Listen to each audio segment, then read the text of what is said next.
खुदा यीशु के अजीम अलकादर फतमन और जलाली नाम में आप सबको सलाम और आप सबको क्रिसमस सीज़न बहुत बहुत मुबारक हो। यकीनन आप सब खुश हैं कि खुदा ने हमें ज़िंदा रखा है कि आज हम उसकी बारगाह में मौजूद हैं। ये बड़ी बाबरकत बात है। बहुत सारे लोग बड़े बड़े और बहुत अच्छे आराध्य मंसूबे अपने दिल में रखते थे कि हम कल ये करेंगे, हम परसों वो करेंगे, लेकिन आज उस दुनिया में नहीं हैं। हम खुदा का शुक्र अदा करते हैं कि खुदा ने हमें फजल बख्शा कि आज हम उसकी हजूरी में हैं और उसके नाम को इज्जत और जलाल दे रहे हैं। और अब वक्त है कि हम खुदा के मुंह की बातों को सुने। आइए आप मेरे साथ मिलकर खुदा के अजीम और बाबरकत कलाम में से देखें। मुकद्दस पौलुस रसूल का दूसरा खत करंथियों के नाम 9 बाब और उसकी 15 आयत। मुकद्दस पौलुस रसूल का दूसरा खत करंथियों के नाम 9 बाब और उसकी 15 आयत।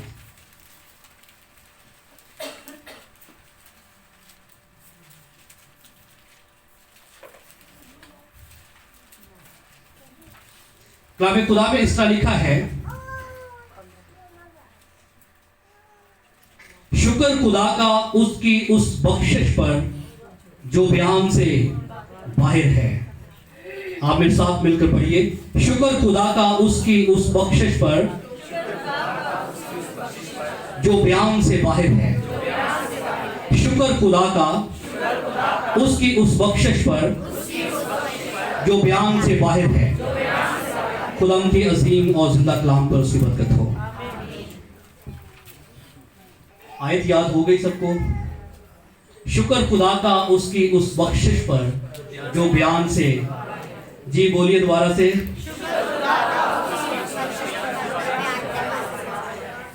शुक्र खुदा का उसकी उस बख्शिश पर। यकीनन जब मैंने इस आयत को पढ़ा तो यकीन करें और इस पर गौर किया तो बड़ी बरकत मिली। पाक ने जब इसका भेद और इसके बारे में रिवील किया तो यकीन जानिए मेरा दिल बड़ी खुशी से भर गया कि मैं यही इसी एक आयत पर आपके साथ खुदा के कलाम को शेयर करूंगा। और मैं ईमान रखता हूं कि खुदा का रूह आपके साथ बात करेगा। इसमें मेरी कोई सोच, मेरे ख्यालात या इसमें मेरा कोई अमल दखल नहीं है। खुदा का रूह आपसे बात करेगा और यकीनन आप बड़े डिफरेंट वे में और बड़े मुख्तलिफ अल्फाज के साथ खुदा का कलाम सुनेंगे और बरकत पाएंगे। आप में से कोई बता सकता है कि हम अक्सर अपने घरों में शुक्रगुजारी करते हैं। बहुत बड़ा मशहूर है ना, शुक्रगुजारी की इबादत है। जी क्या मतलब होता है? शुक्र का मतलब मीनिंग क्या है, मायने क्या है इसका? कोई हाथ खड़ा करे और मुझे शुक्र का मायने बताए। ओके जी बाजी। नहीं, हम शुक्रगुजारी की बातें करते हैं ना बहने भाई, शुक्रगुजारी की इबादत है जी। आज मतलब की होता शुक्र का? गुजारी तो अभी हम साइड पे रखते, शुक्र का की मतलब है। ओके, टाइम हम नहीं जाया करेंगे। शुक्र का मतलब होता है एहसान मंद होना, एहसान मानना उस खुदा का जिसकी हम शुक्रगुजारी करते हैं ना, कि हम इस काबिल नहीं थे, खुदा ने हमें ये बरकत बख्शी है, हम उसकी की एहसान मंदी करते हैं, हम उसका एहसान मानते हैं। शुक्र का ये मतलब होता है। और बख्शिश के क्या मायने हैं? हमने अभी आयत में 2 लफ्ज हमने अभी देख रहे हैं। शुक्र खुदा का उसकी उस बख्शिश पर जो बयान से, बख्शिश का मतलब क्या होता है? जी जबरदस्त, भाई के लिए तालियां बजाएं जोर से। ऐसा मुआवजा जिसके हम हकदार ना हो हमें दे दिया जाए, ऐसा इनाम जो हमारा ना हो हमें दे दिया जाए, ऐसा मुआफीनामा जिसके हम हकदार तो सजा के हों लेकिन हमें मुआफ कर दिया जाए, उसे बख्शिश कहा जाता है। ये खुदा के कलाम के मुताबिक इसके ये मायने हैं। आए फिर उस आयत को बोलते हैं, शुक्र खुदा का उसकी उस बख्शिश पर जो बयान से बाहर है। कलीसिया आप किस किस बात के लिए खुदा का शुक्र अदा कर सकते हैं? बाजी कैथरीन, कोई एक पॉइंट, आप किस बात के लिए खुदा का शुक्र करेंगे? एक लफ्ज नहीं बोलना, हम कहेंगे सब बातों के लिए, वो नहीं, वो मुझे भी पता है। कोई एक बात बताएं। खुदा के बेटे यीशु के लिए हम खुदा की शुक्रगुजारी। जबरदस्त जबरदस्त जी। और कोई भाई आप बताएं।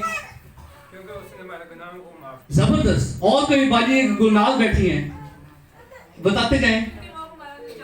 ओके, और बाजी रीता बताएंगी। उसने हमें जिंदा रखा। हमारे पास इतनी बातें हैं कि हम जिस भी चाहे हम उसका शुक्र अदा कर सकते हैं। उसने हमें जिंदा रखा। हम रात को सो गए थे, रात जब हम सोए हमें कुछ पता नहीं था, खुदा ने हमें सुबह उठाया, खुदा का शुक्र हो। खुदा हमें अपने पाक घर में लेकर आया है, खुदा का शुक्र हो। खुदा ने हमें औलाद दी है, उसका शुक्र हो। हमारे बच्चे अच्छी तालीम हासिल कर रहे हैं, उसका शुक्र हो। हर बात के लिए आप खुदा की शुक्रगुजारी कर सकते हैं। हर मिनट में आप खुदा की शुक्रगुजारी कर सकते हैं। हर सेकंड में आप खुदा की शुक्रगुजारी कर सकते हैं। जबकि हम इस लायक नहीं हैं, ये खुदा की बख्शिश है जो खुदा ने हम पर की है। और बख्शिश का एक मतलब है फजल, खुदा का फजल। खुदा ने हम पर क्या किया है? अपना फजल किया हुआ है, और हम उसके फजल में जिंदा हैं और अपने खुदा के नाम को इज्जत और जलाल दे रहे हैं। आए हमने अभी पढ़ा है कि खुदा का शुक्र खुदा का उसकी उस बख्शिश पर जो बयान से बाहर है। ये खुदा का बंदा मुकद्दस पौलुस रसूल बिल्कुल सच कह रहा है कि वो वाकई बयान से बाहर है। उसके बारे में बयान करना इंसान की इतनी औकात नहीं है। ये पाक रूह ही है। हम पाक रूह के नहायत शुक्रगुजार हैं जो हम पर रवील करता है, जो हम पर आश्कारा करता है उसकी उस कुदरत को जो बयान से बाहर है, और हम उस कुदरत के बारे में थोड़ा बहुत जान पाते हैं। लेकिन याद रखें, जब आपका राब्ता खुदा के साथ होता है, जब आप रास्तबाज होते हैं, फिर खुदा आपके साथ मशवरा भी करता है, खुदा आपके साथ बात भी करता है, और आप खुदा के रूह की, खुदा के दिल की बातों को भी जान लेते हैं। कब जान लेते हैं? जब आप खुदा के साथ मुंसलिक होते हैं। आज मैं जिस बात को मजीद आपके साथ शेयर करने जा रहा हूं, यह खुदा की यकीन जानिए इंतहाई बयान से बाहर बख्शिश है। मुकद्दस मत्ती रसूल की मार्फत लिखी गई इंजील 11 बाब और 11 आयत। अगर आप हो सके तो नोट करते जाएं, और मैं चाहता हूं कि मैं ज्यादा से ज्यादा आपके साथ खुदा के कलाम की बात तो करूं, क्योंकि टाइम को हमने मद्देनजर रखना होता है। मुकद्दस मत्ती रसूल की मार्फत लिखी गई इंजील 11 बाब और 11 आयत में लिखा है, मैं तुमसे सच कहता हूं, ये खुदा यीशु मसीह फरमा रहे हैं, मैं तुमसे सच कहता हूं कि जो औरतों से पैदा हुए उनमें यूहन्ना बपतिस्मा देने वाले से बड़ा कोई नहीं हुआ, लेकिन जो आसमान की बादशाही में छोटा है वो उससे बड़ा है। अब इस आयत में दो हिस्से हैं। हम पहले एक हिस्से पर गौर करेंगे, और गौर हम उस तनाजुर में करेंगे उसकी उस बख्शिश के बारे में जो बयान से बाहर है। यहां पर हमने मुकद्दस यूहन्ना नबी के बारे में खुदा यीशु मसीह फरमाते हैं कि मैं तुमसे सच कहता हूं। खुदावंद कभी झूठ नहीं बोलता, खुदावंद हमेशा सच कहता है। लेकिन फिर भी इस बात पर जोर दिया गया कि मैं तुमसे सच कहता हूं कि जो औरतों से पैदा हुए यूहन्ना बपतिस्मा देने वाले से बड़ा कोई नहीं हुआ। आपको बात समझ आती है? मुझे तो नहीं आई थी, अब मुझे नहीं पता आपको कैसे आ रही है। अब बाप अब्राहम तो मुकद्दस यूहन्ना से बहुत बड़े हैं, बहुत सदियों पहले आए। अब मुकद्दस याकूब नबी यूहन्ना नबी से बहुत पहले आए। मुकद्दस एलिया नबी मुकद्दस यूहन्ना नबी से बहुत पहले आए। मुकद्दस दाऊद नबी मुकद्दस यूहन्ना नबी से बहुत पहले आए। मुकद्दस सुलेमान नबी मुकद्दस यूहन्ना नबी से बहुत पहले आए। मुकद्दस यूहन्ना नबी से पहले जितने भी अंबिया कराम आए वो सारे तो बड़े हैं मुकद्दस यूहन्ना नबी से, लेकिन उन्होंने जबरदस्त। जब हम इस पर गौर करते हैं तो यकीन जानिए खुदा यीशु से यहाँ पर कहते हैं कि जितने औरतों से पैदा हुए, एक शख्स का यहाँ पर जिक्र उसको हमने खुदा ने वहां से निकाला, वो है आदम, बुजुर्ग आदम, बाप आदम।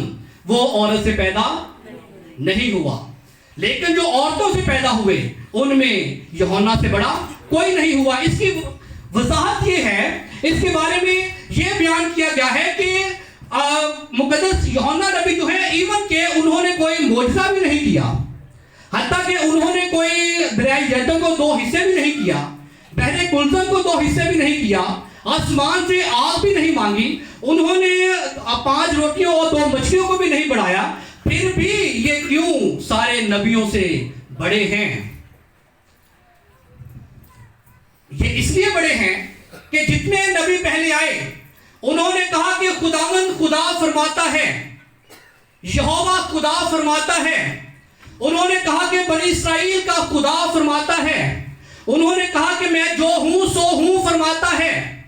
आसमान का खुदा फरमाता है। उन्होंने खुदा को जो है वो नहीं देखा था, खुदा उन पर आश्कारा नहीं हुआ था, खुदा को उन्होंने रूबरू नहीं देखा था। लेकिन जब यूहन्ना नबी आए, यूहन्ना नबी ने कहा, पहले नबियों ने क्या कहा कि खुदावंद फरमाता है, यहोवा खुदा फरमाता है, इस्राएल का खुदा फरमाता है। लेकिन यूहन्ना नबी ने कहा देखो ये खुदा का बर्रा है जो जहान के गुनाह उठा ले जाता है। मुकद्दस यूहन्ना नबी ने उसे रूबरू देखा, इसलिए खुदावंद ने उसे वो शर्फ दे दिया जो बयान से बाहर है। वो उस पर फजल कर दिया, वो उस पर बख्शिश कर दी जिसके हम काबिल नहीं थे। मुकद्दस यूहन्ना नबी ने खुदावंद को रूबरू देखा जिसे किसी नबी ने पहले नहीं देखा था। खुदावंद यहोवा खुदा जाहिर जरूर होते थे, वो अपने जलाल में जाहिर होते थे, खुदावंद को कोई देख नहीं सकता था। लेकिन यूहन्ना नबी ने खुदावंद यीशु मसीह को देखा, मुकम्मल तौर पर कामिल इंसान और कामिल खुदा होते हुए देखा। इसलिए खुदावंद ने उसे वो मकाम दे दिया कि यूहन्ना नबी सारे अंबिया किराम से बड़े हैं क्योंकि उन्होंने मुझे देखा है। अब आयत का दूसरा हिस्सा, लेकिन जो आसमान की बादशाही में छोटा है वो उससे बड़ा है। यह कलीसिया के बारे में बात की गई है। अब हम कैसे बड़े हो गए मुकद्दस यूहन्ना नबी से? हम इसलिए बड़े होते हैं कि नबियों ने कहा कि आसमान का खुदा फरमाता है, यहोवा खुदा फरमाता है, और मुकद्दस यूहन्ना ने कहा कि देखो ये खुदा का बर्रा है जो जहान के गुनाह उठा ले जाता है। इसलिए मुकद्दस यूहन्ना को उनसे बड़ा कहा गया और हमें कहा गया कि जो आसमान की बादशाही में छोटा है वो मुकद्दस यूहन्ना नबी से भी बड़ा है। क्यों? इसलिए कि यूहन्ना नबी ने तो सिर्फ देखा, लेकिन वो जिंदा खुदा हमारे अंदर रहता है, इसलिए हम यूहन्ना नबी से भी बड़े हैं। वो खुदा जो कोहे सीना पर उतरता था, हर तरफ धुआं ही धुआं फैल जाता था, जिसे कोई देख नहीं सकता था, पहाड़ हिलना शुरू हो जाते थे, जमीन कांप जाती थी, वो जिंदा खुदा अपने पूरे जाहो जलाल और कुदरत के साथ कलीसिया के अंदर और कलीसिया के हर शख्स के अंदर मौजूद है। इसलिए हम सारे नबियों से बड़े हो जाते हैं। ये खुदा की वो बख्शिश है जो बयान से बाहर है। कहें शुक्र खुदा का उसकी उस बख्शिश पर जो बयान से बाहर है। हमें खुदा ने सारे अंबिया इकराम से भी अफजल बना दिया है। क्या हम इस काबिल हैं? साड़ी की औकात है, साड़ी कोई वक़्त है, लेकिन ये उसका फजल है, ये उसकी बख्शिश है कि कलीसिया में वो खुद रहता है। कलीसिया के हर मेंबर की रग रग के अंदर खुदा बसा हुआ है। लेकिन हम भूल जाते हैं। लेकिन याद रखें, हम बेशक भूल जाएं, साइंस इस बात को नहीं भूलती। क्या खुदावंद के कलाम में तो लिखा कि खुदा हमारे दरमियान रहता है। मुकद्दस पौलुस रसूल ने बड़े खूबसूरत अल्फाज में कहा कि तुम खुदा का मकदस हो और खुदा का रूह तुम में बसा हुआ है। यहां पर खुदा के रूह से मुराद मुकम्मल का मुकम्मल खुदा अपने पूरे जाहो जलाल के साथ इंसान के अंदर सकूनत करता है। खुदा के कलाम ने तो यह कहा। क्या साइंस भी इस बात को मानती है कि खुदा वाकई इंसान के अंदर रहता है, या सिर्फ हम खुदा के कलाम पर ही ईमान रखें? क्योंकि इंसान की नेचर है कि वो साइंस को भी बड़ा फॉलो करते हैं और देखते हैं कि साइंस क्या कहती है इसके बारे में। इसके बारे में मैं आपको इसे पेश करके बताऊं। मैं आपसे एक सवाल करता हूं कि इंसान की जान जिस्म के किस हिस्से में पाई जाती है? कोई बताए? हाथ खड़ा करना था, मैं देखूं जरा कितने लोगों को पता है। कहते हैं मेरी जान निकल गई, वो फल्ला ये वो सारा करते हैं ना। जान का अक्सर जिक्र होता रहता है। जिस्म का आपका कौन सा हिस्सा है जिसके अंदर जान है? जी बाजी, और कोई? उस बाजी के लिए जोरदार तालियां बजाइए। खून के अंदर इंसान की जान पाई जाती है। बाइबल ही पढ़ देना, पढ़ा करें। शरीयत की पहली जो किताबें हैं ना 5, जिसमें खुदावंद कुर्बानियों के बारे में बताते हैं, वहां पे बड़ी खूबसूरती के साथ आपको मिल जाएगा कि खून के अंदर जान पाई जाती है, तो खून को ना खाना, ये वो सारा आगे डिटेल लिखी हुई है। इंसान के अंदर जो खून है उसके अंदर इंसान की जान पाई जाती है। जो जान निकलती ना तो खून स्टक हो जाता है, जम जाता है, इस वास्ते बंदा फिर फर्क। ओके, खून के अंदर एक मॉलिक्यूल पाया जाता है जिसे लेमनिन कहा जाता है। क्या कहा जाता है? मुश्किल सा वर्ड है, मैं भी अंग्रेजी मेरी भी कमजोर है, मुश्किल से सीखा सी। लेमनिन स्पेलिंग है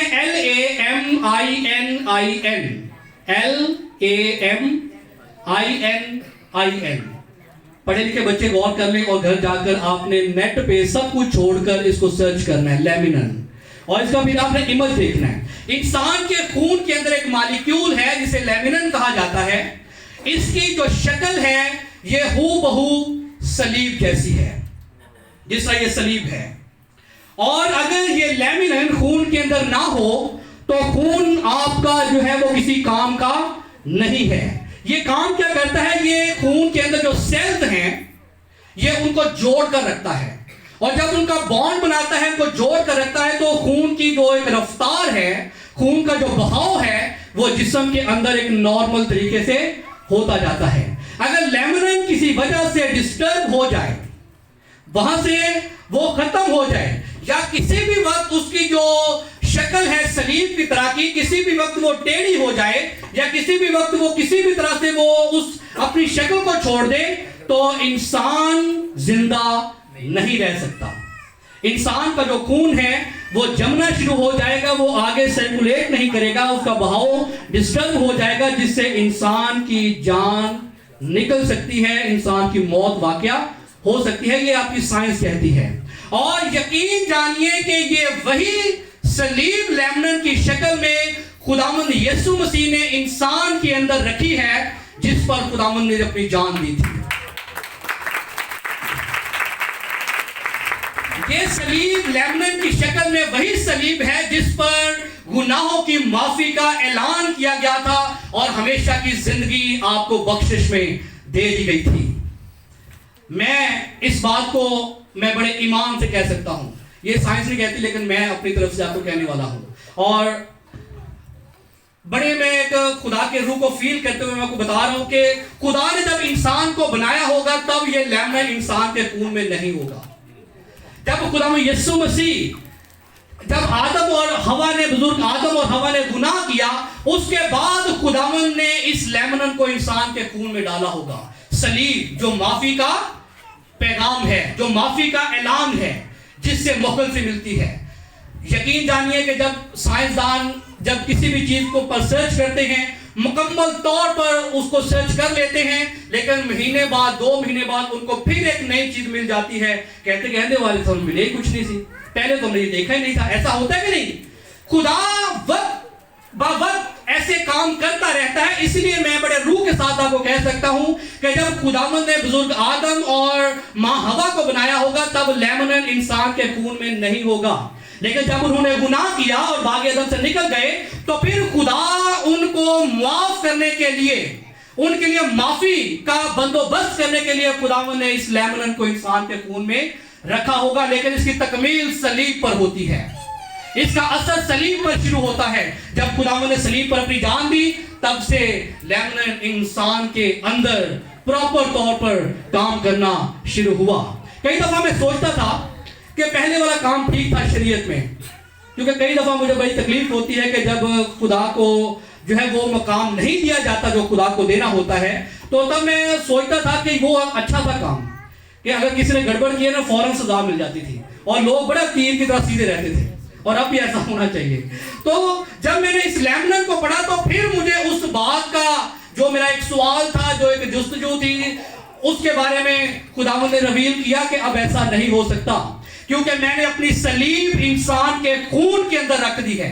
और सलीब का मतलब है माफी, छुटकारा, बख्शिश, फजल। और जब तक सलीब इंसान के अंदर है, खुदा इंसान पर कहर नहीं करेगा, खुदा इंसान को मुआफ करता जाएगा। आज देखे ना, आप कुछ भी करते हैं आपको वैसी सजा नहीं मिलती जैसी पहले बाइबल को पढ़ के देखे मिलती थी। वजह क्या है? कि आपके अंदर लेमनिन है, आपके अंदर सलीब मौजूद है। अगर खुदा सजा देने भी लगता है, उसे वो सलीब नजर आती है कि इस पर माफी का ऐलान किया गया है, इस पर बख्शिश की गई है, इस पर फजल किया गया है, लिहाजा जब तक ये जिंदा है इसको कुछ नहीं कहा जा सकता है। इसकी आजाद मर्जी है, ये जो मर्जी करे। लेकिन इसको बता दिया जाता है, कभी कभी जब हम गलत काम करते हैं ना तो अंदर से आवाज आती ना कर, आती है ना, वो ऐसे जैसे मैं बोल रहा हूं वैसे नहीं होती, आपके ख्याल आपके अंदर आता है कि ऐसा ये गलत है, ना करें। वो लेमनन की आवाज होती है, खुदा उसके अंदर मौजूद होता है। खुदा क्योंकि आपके अंदर होता है इसलिए वो आपको बताता है कि पुत्र ना कर, मार खाएगा, पकड़ा जाएगा। आपको खुदा तो सजा एंड पे देगा ना, लेकिन दुनिया वाले आपको नहीं छोड़ेंगे। खुदा बहुत बताता है लेकिन हम उसको सुनते, फिर गड़बड़ हो जाती है। याद रखिए, जैसा मैंने बताया कि लेमनन जब डिस्टर्ब होता है तो इंसान का खून जम जाता है, खत्म हो जाता है और इंसान की डेथ हो जाती है। और जब इंसान की डेथ हो जाती है तो इंसान की रूह खुदा के पास चली जाती है। जिस्म, खून, लेमनन सब कुछ यहां पर रह जाता है। फिर वहां पर माफी कोई नहीं दे, क्योंकि आपके साथ क्या है, सलीब आपके साथ नहीं है। ये सलीब इस दुनिया में है, आसमान पर नहीं है। ये सलीब आपके खून के अंदर है, आसमान पर नहीं है। इसलिए जब खुदावंद ने आना है तो अदल होगा, सजा और जजा होगी, तब माफी नहीं होगी। माफी आज ही है। इसलिए कलीसिया गौर करें, सलीब आपके अंदर है, उसे अपना काम करने दें। और वो सलीब खुदा की वो बख्शिश है जो बयान से बाहर है। हम इस काबिल नहीं हैं, हमारे कोई ऐसे अच्छे काम नहीं है कि खुदा हम पर फजल करे, खुदा हम पर रहम करे। लेकिन खुदावंद ने हम पर रहम किया हुआ है और सलीब को ही हमारे अंदर रख दिया है ताकि हम गुनाह की तरफ राग़िब ना हो, बल्कि उस जिंदा खुदा की तरफ लौट आए। यहोवा खुदा फरमाता है, लौट आ, मैंने तेरे गुनाहों को बहुत दूर फेंक दिया है, मैंने तेरे गुनाहों को माफ कर दिया है और मैं चाहता हूं कि तू हमेशा की जिंदगी पाए। खुदावंद इसलिए आए ताकि वो हमेशा की जिंदगी दें। इसलिए कलीसिया अपने अंदर उस सलीब को पहचान जाए। खुदावंद ने आपके अंदर उस सलीब को रखा हुआ है। तुम खुदा का मक़दस हो। साइंस भी कह रही है कि तुम खुदा का मक़दस हो। तो बच्चों, आपने जरूर अपने जितने भी घर वाले उनको भी दिखाना है लेमिनन, LAMININ, इसको आपने टाइप करना है और उसकी पिक्चर देखनी है। सलीब है, ये क्रॉस है जिस पर मेरा और आपका मसीह मुआ था और हमेशा की जिंदगी हमें दी गई थी। परसों मैं एक मेमोरियल सर्विस में था, वहां पे पाली साहब बड़े जोशो खरोश से कलाम सुना रहे थे। वहां पर उन्होंने एक बात की और वो बात मुझे खा गई। मैंने बिलीव करें ऐसा कभी होता नहीं है। दूसरी दफा ये था कि मेरा दिल करे कि पाली साहब को मैं रोक दूं और उसको कहूं कि आप गलत कह रहे हैं, लेकिन बाद में मैंने कहा फिर, क्योंकि जरूरी था। मौत का क्योंकि वो एक समा था और वहां पे उसी के रेफरेंस से बात की जा रही थी कि मौत हर शख्स पर आती है, ये है वो है। तो वहां पर उन्होंने कहा कि यीशु मसीह को भी मौत चट कर गई। ठीक है, अब मुझे नहीं पता कि आपको अभी बात की समझ आई कि नहीं, लेकिन आपको जब मैं बताऊंगा फिर आपको समझ लगेगी कि मौत खुदा यीशु मसीह को भी आई। चलो मैं आसान कर देता हूं, उसके अल्फाज को मैं छोड़ देता हूं कि मौत खुदा यीशु मसीह को भी आई। उन्होंने ये कहा और मैंने सोचा कि शायद इसकी करेक्शन करेंगे, मैंने वेट किया, लेकिन कई दफा होता है कि जुबान फिसल जाती है, ये कोई बड़ी बात नहीं, लेकिन मैं इस पर भी जो है वो कॉम्प्रोमाइज नहीं करता। जब आप खुदा के रूह से कलाम सुना रहे हैं तब तो जुबान स्लिप नहीं होती। लेकिन चलें, मैं इस पे थोड़ा सा अगर आप कहें तो मैं कंप्रोमाइज कर लेता हूं। मैंने किया आगे, चले हो सकता है कि जुबान स्लिप हो गई हो, इस कवर करेंगे, लेकिन ऐसा कुछ नहीं था। तो फिर मुझे फिर उठना पड़ा और मैंने कहा कि ये बात ठीक नहीं है। अच्छा, मुझे आप बताएं, कलीसिया आपसे सवाल है कि खुदावंद यीशु मसीह क्यों मौत के प्रोसेस में से गुजरे? जी, जिंदगी तो उससे पहले दे दी थी। है बाप इनको माफ कर, क्योंकि ये नहीं जानते कि क्या करते हैं। हम अगली गल दसो।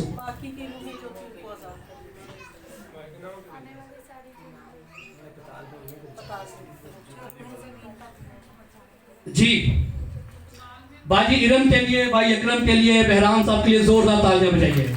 आपको आवाज नहीं आई, मुझे आ गई। यकीन जानिए, खुदावंद यीशु मसीह मौत में से इसलिए गुजरे। पहली बात तो मैं आपको क्लियर कर दूं, मौत खुदावंद यीशु मसीह को नहीं आई। खुदा यीशु मसीह ने क्या कहा कि ऐ बाप मैं अपनी रूह तेरे हाथों में, ठीक है। मौत का खुदावन पर कोई इख्तियार नहीं था, लेकिन मौत में से गुजरना इसलिए था क्योंकि खुदावन का खुद बनाया हुआ असूल ये है कि असूल ये है कि अगर आपने आलमी रुआ के अंदर जाना है, अगर आपने पाताल के अंदर जाना है, उसके लिए मरना जरूरी है। आपका यह जिस्म वहां नहीं जा सकता, आपको रूह में जाना है इस जिस्म को छोड़कर। इसीलिए खुदा यीशु मसीह ने कहा कि बाप मैं अपनी रूह तेरे हाथों में सौंपता हूं। और फिर रूह में पाताल के अंदर गए उन कैदी रूहों को आजाद करने के लिए जो सारे के सारे इब्लीस की कैद में थे, और उन सारी कैदी रूहों को खुदा यीशु मसीह आजाद करके अपने साथ आसमान पर ले गए। अब मुझे बताएं, ये खुदा की बख्शिश नहीं है, खुदा का फजल नहीं है। मौत तो हमारी थी, लेकिन खुदावन भी इस मौत के प्रोसेस में से गुजरे ताकि इंसान को मौत के बंधनों से आजाद करें, रिहाई दें। ये खुदा का वो फजल है, वो बख्शिश है जो बयान से बाहर है कि खुदावन हमारे लिए आसमान को छोड़कर आए, खुदावन हमारे लिए चरनी में पैदा हुए, खुदावन ने हमारे लिए मार खाई, खुदावन ने हमारे लिए इतनी जिंदगी का अरसा जो है वो जमीन पर गुजारा, खुदावन हमारे लिए जमीन पर फिरते रहे, खुदावन हमारे लिए इब्लीस से आजमाए गए। ये खुदा की वो बख्शिश है जो वाकई बयान से बाहर है। अगर खुदावन की हम पर बख्शिश ना करता, अगर खुदावन की हम पर रहम और फजल ना करता, तो यकीन जानिए हम इस दुनिया से चले जाते और हमेशा की आग में चले जाते, जो किसके लिए तैयार की गई है? नहीं, साढ़े बात से नहीं पड़ी, जो इब्लीस और उसके फरिश्तों के लिए तैयार किया गया। जहन्नम साढ़े बात से नहीं है, लेकिन जाना छोड़ तारी मर्जी। जहन्नम हमारे लिए नहीं है, चॉइस अपनी अपनी वो खुदा ने आपको दी हुई है। जहन्नम खुदा ने इब्लीस और उसके फरिश्तों के लिए बनाई हुई है। हमने पढ़ा कि जो औरतों में पैदा हुए, यूहन्ना नबी से बड़ा कोई नहीं, लेकिन जो आसमान की बादशाही में छोटा है वो उससे भी बड़ा है। अब हम देखेंगे कि जब हम आसमान की बादशाही में जाएंगे तो वहां पर हमें रिवार्ड क्या मिलने वाला है, वहां पर हमें क्या इनाम मिलने वाला है। एक आयत आपको बड़ी अच्छी आती है कि जान देने तक भी तो तुझे। अब मुझे एक बात बताएं, जिंदगी का ताज एक बरकत है, एक इनाम है जो खुदा आपको देने वाला है।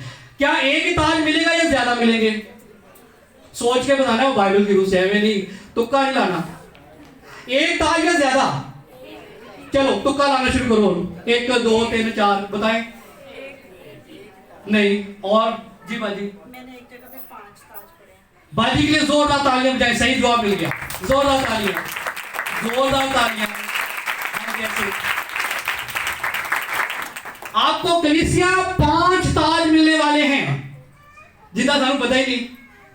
शायद हम समझते हैं सरप्राइज ही लागे, खुदा तो की जानना है। 5 ताज आपको मिलेंगे। पहला ताज द क्राउन ऑफ रिजॉइसिंग, फख्र का ताज। ये उनको दिया जाएगा जो रूहों को बचाते हैं, जो रूहों को खुदा के लिए जीतते हैं। हम अक्सर कहते हैं ना कि हमने किसी एक रूह को बचा लिया, बल्कि खुदा के कलाम की ये आयत है कि क्या है तो सर, हम रूह को जब बचाते हैं, जब हम एक ही रूह को भी बचाते हैं तो आसमान पर खुशी मनाई जाती है, जश्न होता है, इस आसमान पर ज़ियाफत होती है। कब होती है? जब एक रूह को भी बचाया जाता है, एक गुनाहगार को बचाया जाता है। आसमान पर खुशी होती है, आसमान पर जश्न होता है। ये ताज जो है फख्र का ताज, उनको दिया जाएगा जो रूहों को बचाएंगे और खुदा के लिए उनको तैयार करेंगे। मुकद्दस पौलुस रसूल का पहला खत थिस्सलुनीकियों के नाम 2 बाब 19 से 20 आयत में लिखा है, भला हमारी उम्मीद और खुशी और फख्र का ताज क्या है? द क्राउन ऑफ रिजॉइसिंग, फख्र का ताज क्या है? क्या वो हमारे खुदावंद यीशु के सामने उसके आने के वक्त तुम ही ना होगे? हमारा जलाल और खुशी तुम ही तो हो। मुकद्दस पौलुस रसूल उन लोगों को कह रहा है जिनको उसने बचाया था, जिनको तौबा करवाई थी और खुदा की बादशाही के लिए जिनको तैयार किया गया था, उनके लिए खुदा का बंदा मुकद्दस पौलुस रसूल फख्र करता है कि आपकी वजह से मुझे फख्र का ताज दिया जाएगा। मैं फख्र करूंगा कि मैंने इतनी अरवाह को बचाया है। ते कलीसिया किनिया बचाइयां जे फख्र कर सकते हैं कि नहीं? हाथी गड़ा कोई नहीं हो रहा। करना शुरू कर दें, जल्दी खुदावंद तो बहुत जल्द आने वाला है। फख्र करना शुरू करें, रूहों को बचाएं ताकि आप फख्र करें कि खुदावंद फख्र का ताज हमारा भी है। और इससे पहले कि आप कहें खुदावंद इससे पहले आपको दे देगा। ये खुदा की बख्शिश है जिसके हम काबिल नहीं है, लेकिन खुदा की बख्शिश है जो खुदा ने हम पर फजल किया हुआ है। दूसरा, द क्राउन ऑफ राइटनेस, रास्तबाजी का ताज। ये खुदावंद उनको देगा जो खुदावंद की आमदे सानी के मुंतजर हैं, जो इंतजार कर रहे हैं कि खुदावंद तेरी बादशाही आए। लेकिन अपने अपने कम्मा से पहले गौर कर लो, क्या वाकई अगर आ गई बादशाही तो फिर फैंटी पहनी है? लेबनन वहां पर नहीं होगा, सलीब वहां पर नहीं होगी। इसलिए ध्यान रखें और अब अपने आप को खुदावंद की आमदे सानी के लिए तैयार करें ताकि आप रास्तबाजी का ताज हासिल कर सकें। और रास्तबाजी का ताज किनको दिया जाएगा? जो खुदावंद की आमदे सानी के मुंतजर हैं और रास्तबाजी के साथ खुदावंद के कलाम के मुताबिक जिंदगी गुजारते हैं और सब्र करते हैं। उनको द क्राउन ऑफ राइटनेस, रास्तबाजी का ताज दिया जाएगा। मुकद्दस पौलुस रसूल का दूसरा खत तीमुथियुस के नाम 4:8 आइंदा के लिए मेरे वास्ते रास्तबाजी का वो ताज रखा हुआ है जो आदम मुनसफ यानी खुदावंद मुझे उस दिन देगा, और सिर्फ मुझे ही नहीं बल्कि उन सब को भी जो उसके ज़हूर के आरज़ूमंद हैं। क्या हम इस काबिल हैं कि हमें रास्तबाजी का ताज दिया जाए? ये खुदा की बख्शिश है। शुक्र खुदा का उसकी उस बख्शिश पर जो बयान से बाहर है। तीसरा, द क्राउन ऑफ इनकरप्टेबल, लाजवाल ताज जो कभी मुरझाता नहीं है। बहनें बड़े अच्छे अच्छे जेवर पहनती हैं, बड़ी चमक धमक वाले, लेकिन एक टाइम आता है कि उनकी वो चमक धमक खत्म हो जाती है। लेकिन आसमान पर आपको वो ताज दिया जाएगा जो कभी मुरझाता नहीं है, और ये उनको दिया जाएगा जो किसी भी समझौते के बगैर खुदावंद के कलाम पर अमल करते हैं। कई दफा शादी होती है ना, चल शादी है, खैर है, दुनिया भी तो रखनी है। ये समझौता है, जो दुनिया रखेंगे वो दुनिया ही में रह जाएंगे। अगर आप खुदा वाले हैं तो आप में यीशु मसीह ही नजर आना चाहिए। और सबसे बड़ी हम ब्लास्फेमी, सबसे बड़ी हम खुदा की गुस्ताखी कब करते हैं? जब हम शादियों पे पहले हम गीत लगाते हैं और उसके बाद फिर मुझे ठीक है, उसके बाद ये खुदा की इंसल्ट है, ये गुस्ताखी है खुदा के बारे में। लेकिन माफ खुदा इसलिए कर रहा है क्योंकि हमारे अंदर सलीब पाई जाती है लेबनन की शक्ल में। हम माफी के काबिल नहीं हैं। शुक्र खुदा का उसकी बख्शिश पर जो बयान से बाहर है, लिहाजा ऐसा मत करें। शादियां जिनकी हो रही हैं, जो कर रहे हैं खुदा के लिए, या तो खुदा को छोड़ दें और आप जो दूसरे काम करने हैं करते जाएं। इस तरह खुदा की इंसल्ट मत करें। सुबह सुबह हम अपने घरों में भी गीत लगाते हैं, गाड़ियों में गीत लगाते हैं, और उसके बाद फिर अल्लाह, उसके बाद जो होता है वो हमें पता है। कानों में सुबह सुबह गीत और उसके बाद पता नहीं क्या क्या। इसलिए आपको फिर ये ताज नहीं मिलने वाला। इसलिए मेरे बहनों, मेरे भाइयों, कलीसिया याद रखें, खुदावंद चाहता है कि आपको लाजवाल ताज दिया जाए। अगले 2-3 मिनट में मैं दूसरे दोनों बताने वाला हूँ। मुकद्दस पौलुस रसूल का पहला खत करंथियों के नाम 9:25 में लिखा है, और हर पहलवान सब तरह का परहेज करता है, सब तरह का परहेज करता है। वो गाने नहीं लगाता, वो ऐसा वाला कुछ नहीं करता। कलीसिया ये आपके लिए है। वो लोग तो मुरझाने वाला सेहरा, यहाँ पर सेहरे का मतलब ताज है, क्राउन है, ठीक है। सेहरा पाने के लिए ये करते हैं, मगर हम उस सेहरे के लिए करते हैं जो मुरझाता नहीं है। चौथा, जलाल का ताज, द क्राउन ऑफ ग्लोरी। ये किनको दिया जाएगा? जो खुदा का काम ईमानदारी से, खुशी से और बगैर किसी लालच के करते हैं, उनको द क्राउन ऑफ ग्लोरी, जलाल का ताज दिया जाएगा। ये कहां लिखा है? मुकद्दस पतरस रसूल का खत 5:2-4 आए कि खुदा के उस गल्ला की गलाबानी करो जो तुम में है, लाचारी से गल्लाबानी ना करो, बल्कि खुदा की मर्जी के मुआफ़िक़ खुशी से और नाजायज नफा के लिए नहीं, बल्कि दिली शौक से। और जो लोग तुम्हारे सुपुर्द हैं उन पर हुकूमत ना जिताओ, बल्कि गल्ला के लिए नमूना बनो, और जब सरदार गल्लाबान जाहिर होगा तो तुमको जलाल का ऐसा सेहरा मिलेगा जो मुरझाने का नहीं। पांचवा, दी क्राउन ऑफ लाइफ, जिंदगी का ताज उनको दिया जाएगा जो अपनी जान की परवाह किए बगैर खुदावन के साथ वफादार रहते हैं। मुकद्दस यूहन्ना आरिफ कमकाश पर 2:10 में लिखा है, जो दुख तुझे सहने होंगे उनसे खौफ ना कर, देखो अबलीस तुम में से बाज को कैद में डालने को है ताकि तुम्हारी आजमाइश हो, और 10 दिन तक मुसीबत उठाओगे, जान देने तक भी वफादार रहे तो तुझे जिंदगी का कितने ताज मिलेंगे? तो कितने लेने आपने? सारे लेने हैं। कलीसिया आज से ये तहैया करे कि सारे के सारे ताज हमने लेने हैं खुदावन से, और खुदावन देगा जो कर रखे खुदावन ने आपके लिए हैं, आपको देने के लिए, ताकि आपको ब्लेस करे, बरकत दे। खुदावन का शुक्र है उसकी उस बख्शिश के लिए कि खुदावन आसमान को छोड़कर हमारे लिए आए, अपना खून बहाया, चर्नी में पैदा हुए, हमें जिंदगी दी, मुआफी दी, और हमेशा की जिंदगी का हमारे लिए ऐलान किया। शुक्र खुदा का उसकी उस बख्शिश पर जो बयान से बाहर है। खुदावन आप सबको बरकत दे।